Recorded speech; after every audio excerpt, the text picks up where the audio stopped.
You are now listening to Your Life, the Mixtape.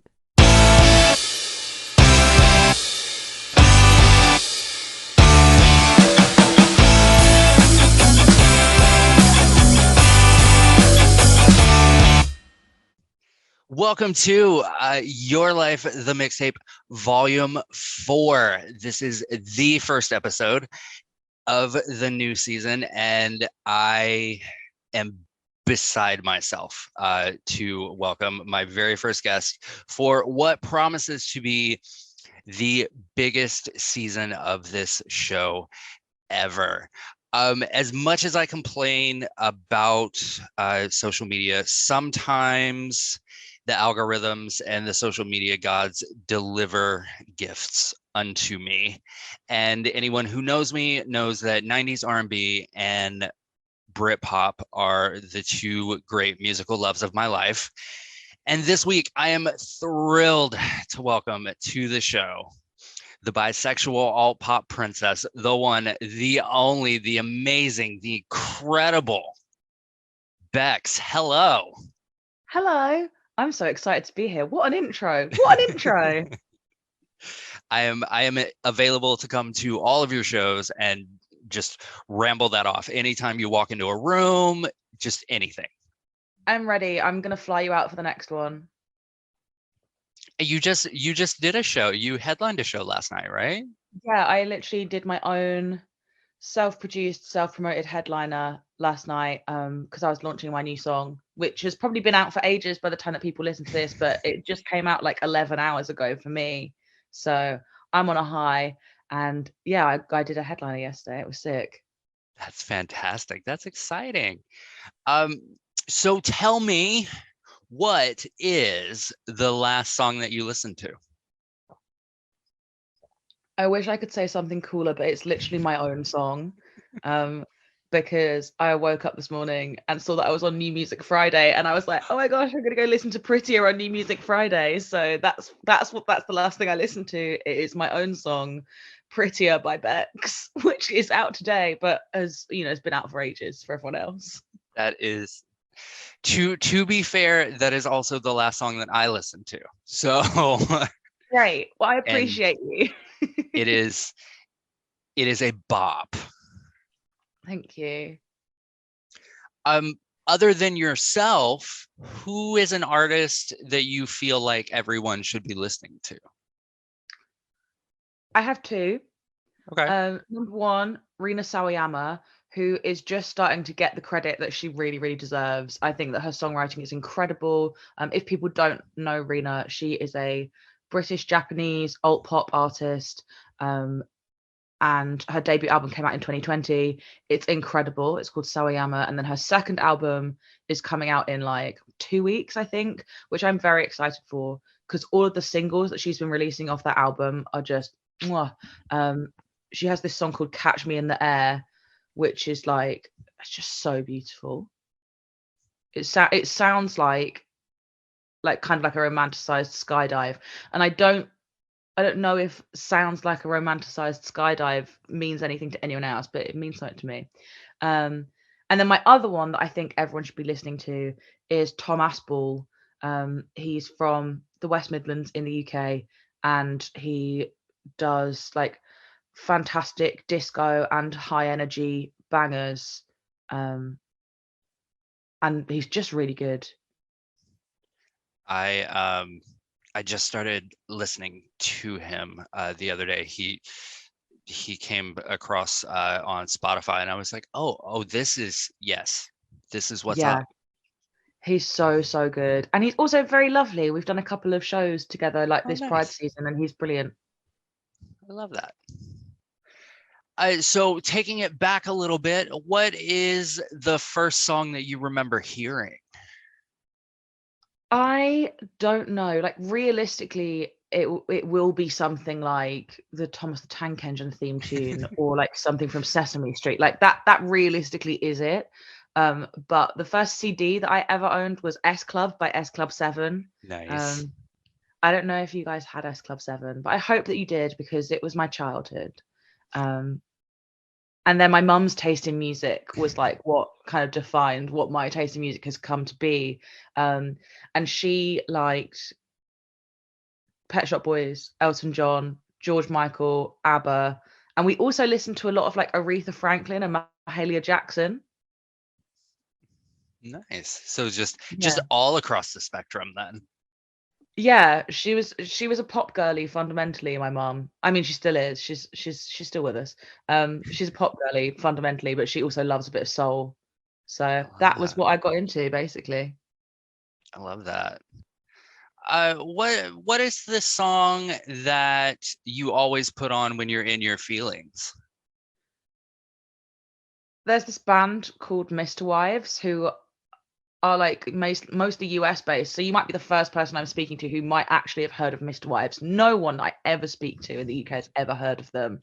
But they have this song called The End, which is about the lead singer and the drummer divorcing, and it's got this line in it that goes, "Oh, good things come to an end to make room for new beginnings." And like every time it gets to that line, which is like in the bridge, I could cry. Love that. And yes, I have heard of them. Yeah. So you were not alone in your love for that band. It's the Super Bloom album, just like it soundtracked my COVID, which you would think would be a really bad experience, but it made everything so much better. Nice. On kind of the flip side of that, what's the song that always puts you in a good mood? ABBA, Lay All Your Love on Me. Nice. You can't hear the opening of that song and not go, "Oh, come on then." You just can't. You can't. This is true. This is true. What is the best song to sing in the shower? Anything from the Kelly Clarkson Breakaway album or Complicated by Avril Lavigne. Oh, nice. Yeah, like they're just there's some songs that you don't really wheel out often, but they're just really good for a scream sing, and that's them. Yeah. I like Avril's kind of in like this reemergence over here. She just got a star on the Hollywood Walk of Fame recently. As she should. Right. She was everything when she came out. I remember just she created this trend, and I don't know if y'all had it, where you wore like a ribbed tank top and a tie just for no reason, just all the time. Yes. I mean, so I don't really remember Avril coming up. Like I was very much still in my like I love S Club phase at that point. But when I sort of hit like 13, 14, I started to be like, well, I'm going to be emo now. And like what that meant was I'm going to listen to Avril Lavigne now. And then like I do think that like the way that she dressed, you know, like years before then had a really big influence on all of us who were, you know, in my school who were deciding that she was our god now. Love it. What is the song that best summarizes what love is? I think I've gone with a really controversial pick, but I didn't know what to choose. But I've gone with All the Things She Said by Tattoo. Bold choice. Okay. I know, but if you look at the lyrics, it's just like, oh, I'm obsessed with her. All the things she said running through my head, like I feel completely lost because like I'm just so obsessed with you. I'm so in love with you. Like it kind of hits the brief. But obviously you don't necessarily think of it because it's not like it's not like a slow romantic ballad. It's just like a crazy pop punk song. Yeah. Huh. That is the first time that song's been brought up for this particular question. So so welcome to the pantheon of first time answers. Congratulations. Well, it's an honor to accept. I'm gonna have to like figure out like t-shirts or something when that happens. Please do. So on the flip side of that question, what is the greatest breakup song? Oh, see, now I've chosen one that I think everyone chooses. Fleetwood Mac, Go Your Own Way. First time answer. Is it really? Yeah. Well, I think that people need to be listening to Rumours more. I mean, if there was a question for the greatest breakup album, it would have to be Rumors, because it's just what it's about. Yeah. I mean, actually, if there was a greatest breakup album, I would choose Super Bloom by Mr. Wives. Fair. That's fair. Because that's a 20-song album. You get every stage, including moving on to new partners. You get all of it, and I love it. I just Go Your Own Way by Fleetwood Mac. Like, I just think it's the opening of it for me. Like, it just gets me straight away. And it's one of those like upbeat kind of breakup songs that you don't register that this is okay. Yeah. For me, it's also one of those ones where like I hear the opening, like I can hear like the opening, and my ears just prick up, and I'm like, oh, to go.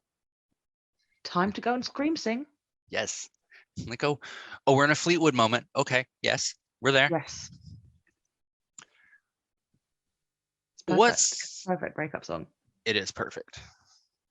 What is the song that has to be played at max volume all the time? For me, what gets turned up right to full volume in my headphones, if I've got it on, my friend Toba has this song called Pipe Dream, with another artist called Rilo. I don't know if you know Toba or Rilo, but if you like sort of bubblegum pop, hyper pop, I would recommend listening to both of them. And Pipe Dream is my favorite Toba song. It's literally just like a silly little song about having sex, and it's just really fun. It just really slaps. I'm gonna check that out. Taking notes. I really, really like it. Taking notes. I was, full disclosure, I was stalking your TikTok before we did this. And your queer artists to listen to during Pride. I was just writing everything. I was like, okay, yes, we're doing this. We're doing this now. So yeah, well, because I have this radio show on Glitterbeam, and I do their new music show every Friday night. I've literally got to put my playlist together after this. I've learned a lot of queer artists, and I know where to find new queer music now. Like, I'm good at it. I've been doing it for about a year, and I feel like I've just got into the groove where I can find a complete new playlist of like 32 songs in under an hour now. Oh, wow. Yeah. So that does mean that like I don't often listen to the whole song until I'm playing it, but I can like listen to enough clips of the song where I'm like, okay, yes, this is good. I'm putting it in. It's well produced. I like it. What does the press release say? Cool, I've found it on their website. That's kind of how I go about booking for my other show, Headliners, that BEXX will appear on later in the first season. I'll get a message, hey, can I come on the show? And I'll go through the Instagram and watch the reels that say, hey, this is my new song. And if it's something that I go, okay, I would listen to them, I'm like, yes, let's get you on. Let's do this. So I feel that. Yeah. What is the greatest song from a film soundtrack? Well, this I think is going to be a first time answer. In the film My Best Friend's Wedding, there is a absolutely hysterical use of I Say a Little Prayer. And there's this scene which like is completely farcical the first time you watch it, but like the second time you watch it, you're like, oh, this is really good, actually. Essentially, Julia Roberts is in love with Dermot Mulroney. He is her best friend. He is getting married to Cameron Diaz. She's going to try and ruin their wedding. And her friend Rupert Everett comes to like try and, you know, talk some sense into her, help her out. And she ends up saying that they're engaged, and he's like made in this restaurant to say how they met. And he basically does it in the way that he thinks is going to embarrass her most, by telling this elaborate story about Dionne Warwick, and then going, and this is what Dion said to me the moment I wake up, and getting everyone around the table, like, but like, you know, Dermot Mulroney's family, Cameron Diaz's family, like everyone there to sing I Say a Little Prayer with him. And it gets to the point where like the whole restaurant is playing, like one of the chefs sits down at a piano, there's people like waving lobsters in the background. It's very, very silly, but like if you look at the way that all the characters are looking at each other across the table, it's really meaningful. Like I really, really love that scene. Like I could write an essay on how it's the greatest rom-com scene of all time. And that film also uses The Way You Look Tonight, Sinatra version, really, really well. Like it's like their song, Julia Roberts and Dermot Mulroney, the best friends, in My Best Friend's Wedding.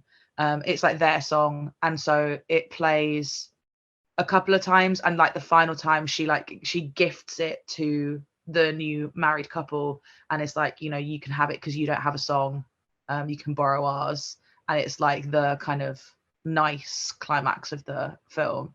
It's really nice. Like I really like the way that film uses music, and it's not a film that's about the music at all, but just like the times when it's used is like chef's kiss. That's a fantastic answer, and you are absolutely correct. That is the first time that someone said also, that. Listen, not to plug myself, but I love that film so much that I wrote a song about it. So if you want to go and listen to One More Night by BEXX, it literally has the line, "We'll be dancing to the way you look tonight." That's about my best friend's wedding. That One More Night was actually the song that I listened to right before I messaged you back and was like, yes, please come on my show. There we go. Well, it's about my best friend's wedding. And the video is adorable, by the way. Thank you. I stole it from the opening credits of my best friend's wedding. Now that you've said that, I was replaying the visual and I was like, holy shit, that's the opening to that movie. Yeah. It's fantastic, though. I love it. I'm just always referencing. Start to finish, what film has the best soundtrack? This is one that everyone should say, but I'm not sure anyone has. Shrek 2. Ooh. Shrek 2 has a fantastic soundtrack. Like from like the David Bowie Butterfly Boucher version of Changes, like to like Counting Crows. It's got that Eels song, I Need Some Sleep, which is like really well used. And let's also not forget the two original songs by Jennifer Saunders as the fairy godmother, which are both fantastic. Well, I say original. Obviously, Holding Out for a Hero is not original, but it feels like it was the first ever version of the song. Yes. Like it is a cover that's better than the original. And people can argue with me on that if they want, but they will be wrong. Yeah, no, you are absolutely correct in that statement. That yes.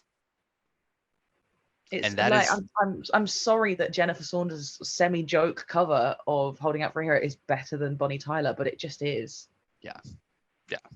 I will die on that hill with you, because it's, you know, hey, Jennifer Saunders, if you're listening to this, I would appreciate a just like full-on like lounge jazz cover album of 80s hits. Yes. Yeah, do that, please, Jen, babes. If you need anyone to help you with song selection or production, at BEXX MP3 on Instagram, I will respond to your DM. Yes. There we go. But only if you're Jennifer Saunders. Right. We're manifesting today. We're manifesting. Yeah. What television show has the best theme song? So for this one, I almost said Friends. But then I thought, let's be less generic. And I'm gonna go with Pokemon. Huh. Like that Pokemon, gotta catch 'em all. It's you and me. Like that's just really good. First it's time kind of got answer. this like it's kind of got like this like 80s power pop vibe where like it's like you want to kind of like punch the air on every line. It's good. It's good. I'll allow it. I'll allow it. That is the first time that's been said ever in the history of the show. I can't believe it. Yeah. People need to wake up and smell the popcorn. Most popular answer to that question is usually Golden Girls. I have never seen Golden Girls. Oh no. I know, but I'm slightly too young and definitely too English. That's fair. Yeah. Yeah, it's Like I think if I was American, I would have seen Golden Girls. Oh yeah. And it would be part of, you know, like my sort of like my generation's standard pop culture thing, but because I'm not, I don't know it. That's fair.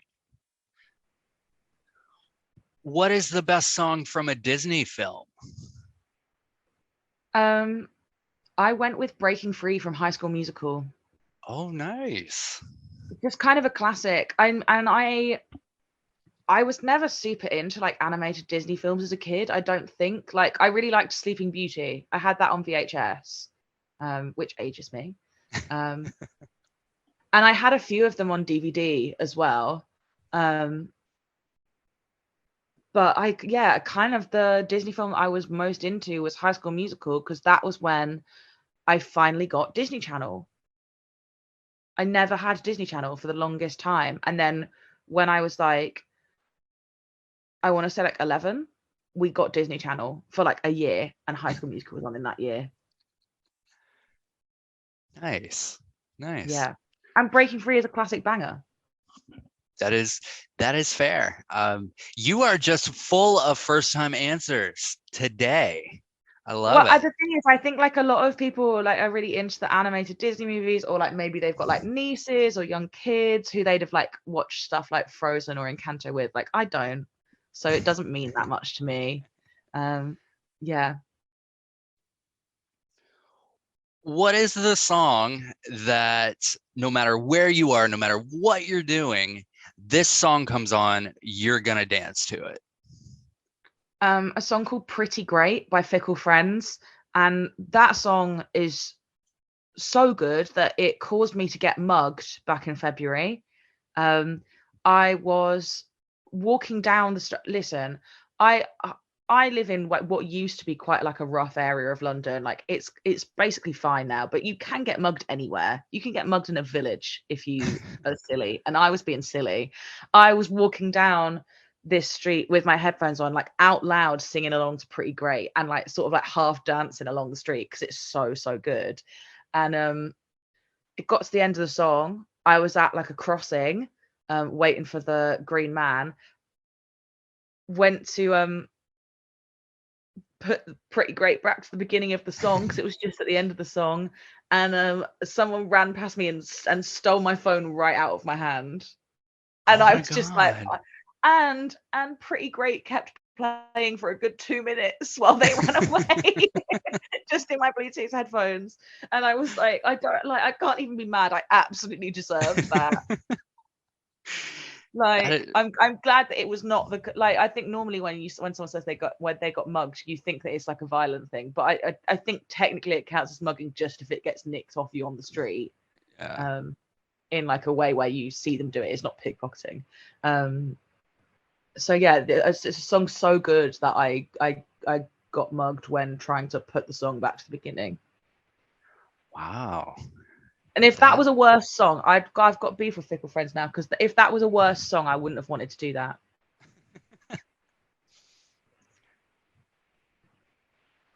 What is the song that means the most to you? Not necessarily because of the song itself. The song itself could be shit, but more because of the memories you have attached to it. It is Walking on Sunshine by Katrina and the Waves. Oh, wow. A few years ago, my auntie died quite young. She was 47, I think. And she knew that she was going to die. She had terminal brain cancer. and she basically planned her own funeral, which hilariously my grandma also planned her own funeral, who was her mum. And they both picked all their own music, apart from my grandma hated music, so she was like, I'll pick the hymns, but you have to pick the actual music. So we recycled it from my auntie Nicola's funeral. And yeah, Nicola loved the song Walking on Sunshine, and like it was her play out song for her funeral. And now I can't listen to that song and not cry, because it was such a horrible day. Like, yeah, it was the first funeral I'd ever been to, because until that point I was kind of always a bit young to be going to funerals. Like when my granddad died when I was like 10, I didn't go to his funeral because I was 10 and I don't need to go to a funeral. I'm already sad that my granddad's died. But yeah, it was the first funeral I ever went to, and it was Walking on Sunshine by Katrina and the Waves, and it wrecked me. Oh, wow. So definitely no covers of that in your future. Oh, I actually did a cover of it the same year, but I couldn't get through the song. Oh, wow. So I don't attempt that anymore. But to be fair, that was covering that song before like BEXX as an artist project existed. I was just sort of doing a bit of singing, a bit of stuff in bars at the time. What song is the ultimate party anthem? I want to say Happiness by Alexis Jordan. I really love that it's getting so much attention on TikTok at the moment, and it's like brought it back into my life. It's such a good song. I like that. And now it's in my head because I was on TikTok this morning, and yeah. Well, yeah. Which artist makes the most appearances on your playlist? And you're allowed to say yourself. Oh, it's not me, it's Fickle Friends. I don't tend to listen to my own music, because by the time it comes out, I'm usually sick of it. And I can go, oh yeah, it's a good song, I really like performing that, but I don't necessarily want to listen to the version that's on Spotify, because I've already listened to it so many times, writing it and editing it and all of that. So it's Fickle Friends. I'm obsessed with them. I also kind of orchestrated me opening for them back in January, by basically they posted, oh, we're going on tour to all of these cities, we want a local opener in each city, who should we have? And I essentially told all of my friends, if you don't comment me on this post, you hate me. And so out of every artist, I think I got about 40 or 50 people went and commented me, so they couldn't not book me. Natalie, the lead singer, actually was like, you were a very popular answer. I was like, yes, thank you. I bullied a lot of people into doing it. That is amazing. I love them. They're maybe my favorite band. Like, I think they're great. Even though they cause me to get mugged. Also another one that I will be checking out today. Oh, they're so good. Start with Pretty Great, and then that's like from the new album. And then if you want one from the old album, Glue. It's Glue. Okay. Taking notes.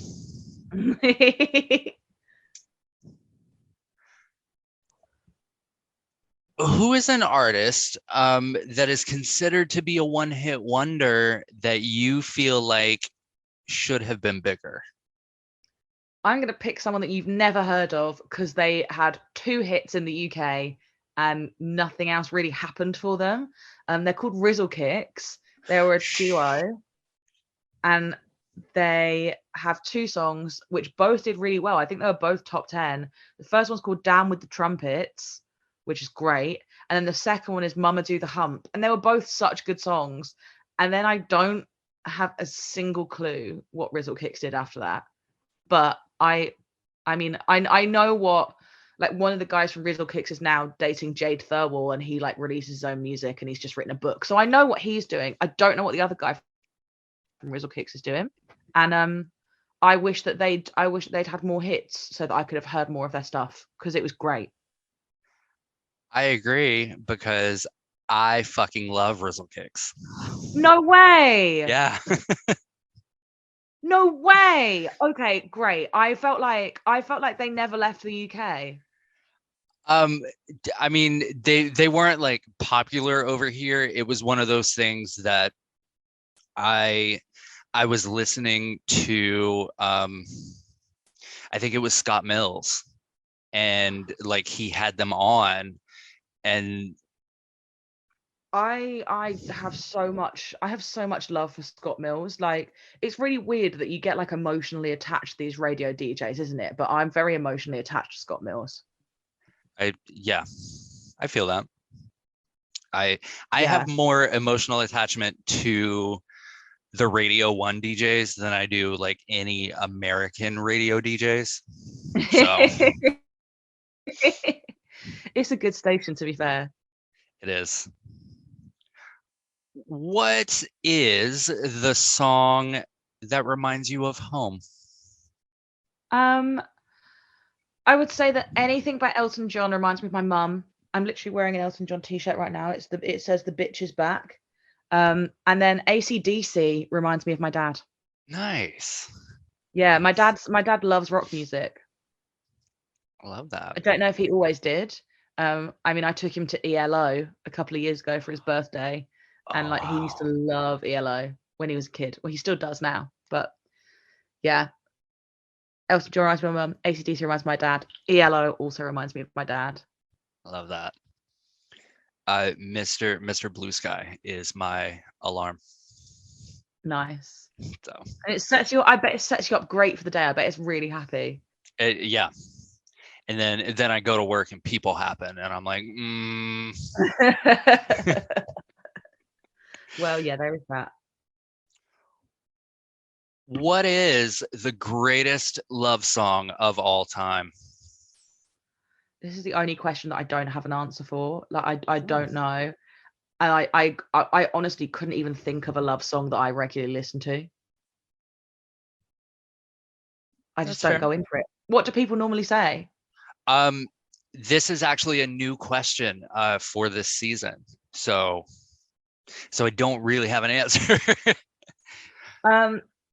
What's a love song I listen to? Oh, I really like I Guess That's Why They Call It the Blues by Elton John. Nice. I can't think of anything else that is a love song that I'm always listening to, though. Maybe, can I say The Winner Takes It All, even though it's about heartbreak? Yeah. Then I'm going to say The Winner Takes It All, because I think that's one of the best songs of all time.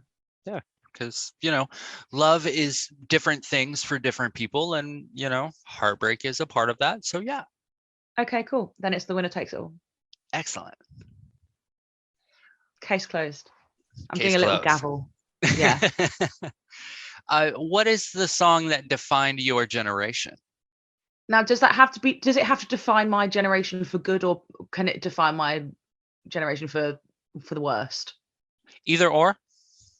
Okay, then it's Glee cast Don't Stop Believing. Fair. Yeah. Like the way that song and that particular version of the song had us all in a death grip. Yeah. It defined us. Yeah, that's I stand by that. Glee should have never survived past season 2. Oh, but seasons 5 and 6 are so funny if you watch them through a certain lens. Like that, they're not good, but they're very entertaining if you watch them, with a certain, like, I'm just going to watch this and laugh at it. I'm not going to try it, but I'm going to take your word for it. Yeah, like, I mean, don't get me wrong, like seasons 1, 2, and 3 are like the only good seasons of Glee, but 4, 5, and 6 are so unhinged that you kind of can't not laugh at them. In your opinion, what is the greatest song ever written? Either Tiny Dancer, or I Guess That's Why They Call It the Blues, by my guy Elton John. He's going to appear a lot in this, by the way. Excellent.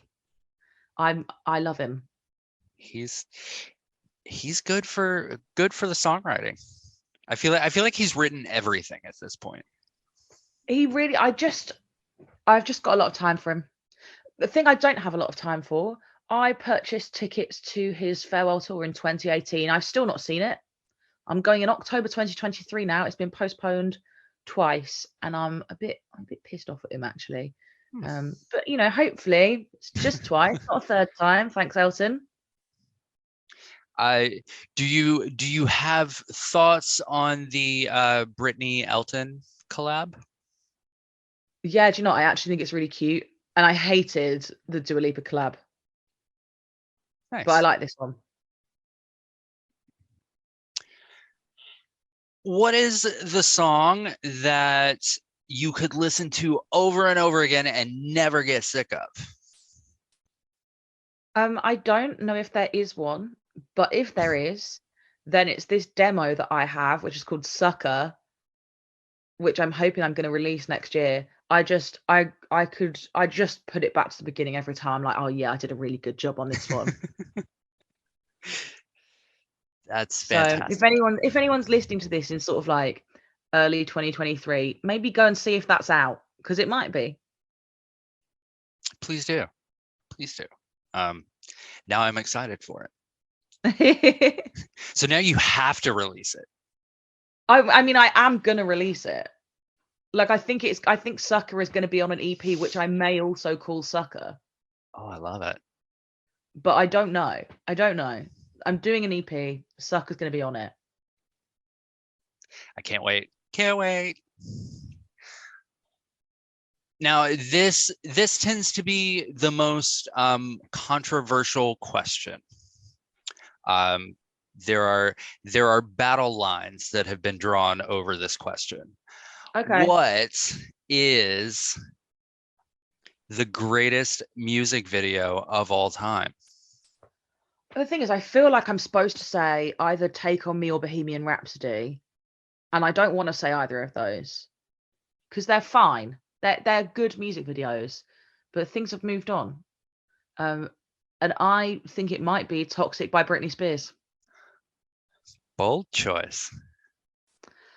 Just if I think about like music videos that have really stuck with me, there's really only two, and it's Toxic by Britney Spears and Marry the Night by Lady Gaga. And I think, you know, of the two of them, which of those is more iconic? It's Toxic. This is, yeah, even for if no other reason than the flight attendant outfit. And but it's also got her in that like nude bodysuit that's just like bedazzled, like writhing around on the floor, and it's excellent. She's good for a bodysuit moment. She is. She was so hourglassy at that time as well. Yeah. I mean, she still probably is. I don't watch her music videos anymore because she's not released in a while. This is true. What is the greatest musical collaboration of all time? It is Telephone by Lady Gaga featuring Beyonce. Excellent answer. Answer. That is the greatest musical collaboration of all time, because how else would, like, we needed that Beyonce verse. Yeah.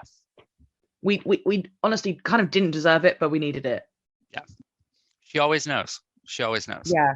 And like the song is just, I mean, the song is just so good. It's like when Gaga was like,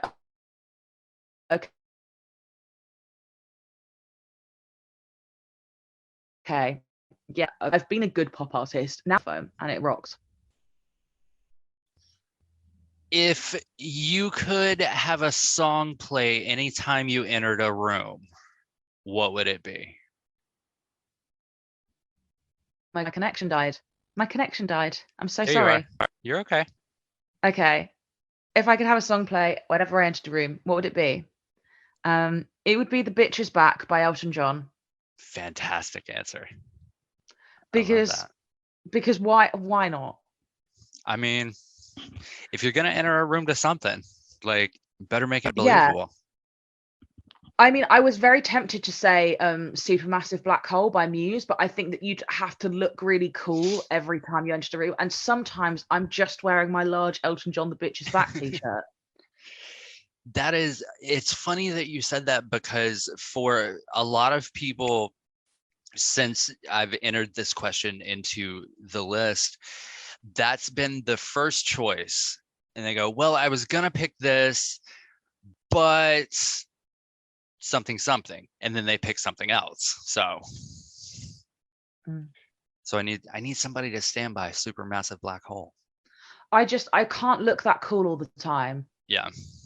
I can't. Like, it's a lot of effort. Like, literally yesterday when I did this headline show, as soon as I got off stage, I went and I put my big t-shirt back on and my cycling shorts, and I had done the whole gig looking like sort of like emo Kate Bush. But then I was like, no, big t-shirt's going straight back on while I pack up. I love that. And that's fair. What is the song that no matter what kind of vibe you're going for, no matter what kind of playlist you're making, this song will always go on it?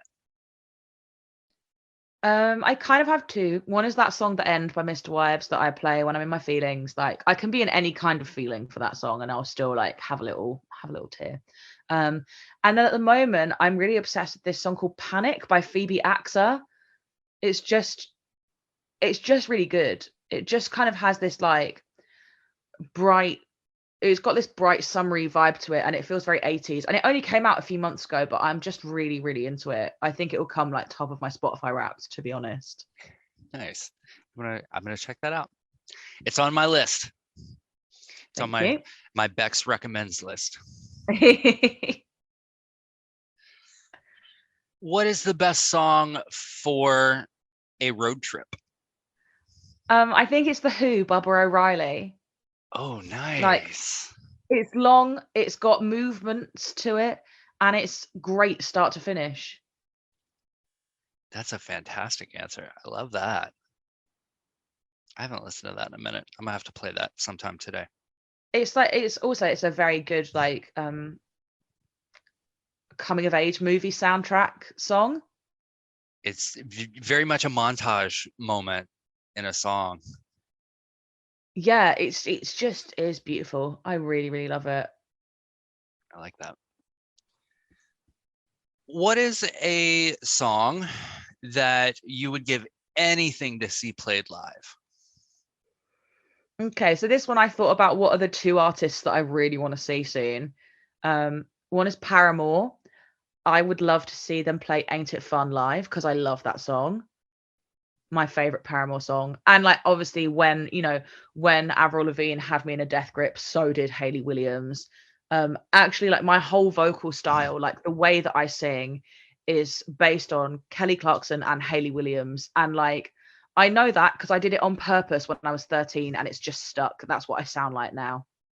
It's funny that you said that because the clip of Prettier that is on your Instagram, I had it playing and I walked into the other room and I went, that's Hayley Williams, and walked back and it was you, and I was like, oh, this is good.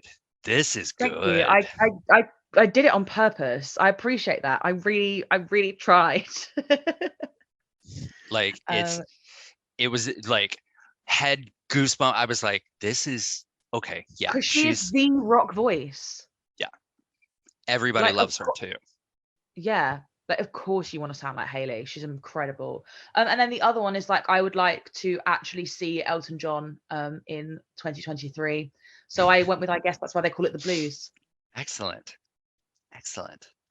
I spent like 350 quid on those tickets for me and my mum so that we could have good seats in the arena. And it's been 5 years. It'll be 5 years by the time I see him. Like, I feel like I've just aged so much since I bought these tickets. Like, what's going on? You'll have a better appreciation for. I mean, I hope so. I mean, if he keeps putting you off, at some point it's going to be the hologram concert. Do you know what though? The hologram. Listen, I've seen the ABBA hologram concert, and let me tell you about my conspiracy theory. They look too real to be holograms. When they're like standing on the stage, it looks too real to be holograms. Like there's bits where they kind of like blow them up on the big screen and like then you can tell it's CGI. The rest of it is like, I don't believe that's a hologram. I just think that's people that have had loads of surgery to look like ABBA. Like it was just too realistic. They're also, all of the holograms are really sexy. Oh. And people have told me that I'm wrong for that, but I'm not. They're all really sexy. Okay. This is a judgment-free zone. Thank you. So we have come to the final question. This is the most important question that you will answer in this time that we have spent together today. So you are at the gates of whatever kind of like afterlife-y type thing that you believe in. And before they will let you in, they're making you a lovely welcome basket. There's some muffins, there's some pamphlets of like the neighborhood goings on and things. And they are also making a mixtape of your life. Now, BEXX, my new favorite artist, what is the first song on that mixtape? Well, now I feel like I didn't take this question seriously enough, Greg. Because I put This Hell by Rina Sawayama. I'll allow it. Because I'm sorry, but it's funny. I just thought it would be funny. If I have to do a serious one, I don't know what I'm going to do. I've got to stick with the funny one. Yeah, no, that's perfect. Yeah, I just thought it'd be funny. I mean, previous answers have been like Highway to Hell. Like nobody takes this question super seriously. So you're all good. Yeah, I want the silly song about how gay people are going to hell and it's going to be really fun. That is fantastic. I love that. And I feel like yeah. Like that's This Hell is going on my funeral playlist. So that is the end of the show. If you would like to tell the folks listening at home and all over the world where they can hear your music, where they can find you on the socials. Yeah, you can listen to my music on Spotify, Apple Music, wherever you like. It's there. And you just have to look up BEXX, which is BEXX. And if that brings up Project BEXX, who is the other BEXX, then you just need to add another little song title. So you can add Prettier, you can add Hard to Love, you could even add Sucker and just see if it's out yet by the time you're listening. And then on socials, I am at BEXX MP3 everywhere. And I will put all of that in the episode notes. And I always do this when I say the episode notes. No one is ever going to see this video. But thank you for being the first episode of Volume 4. Well, I'm excited. It's been fantastic. I'm such a fan of you, and I cannot wait to see what is coming next. And when Sucker comes out, it's all I'm going to listen to. Well, excellent. Maybe I'll let you listen to the demo, Greg. Yes, I love the inside stuff. Yes.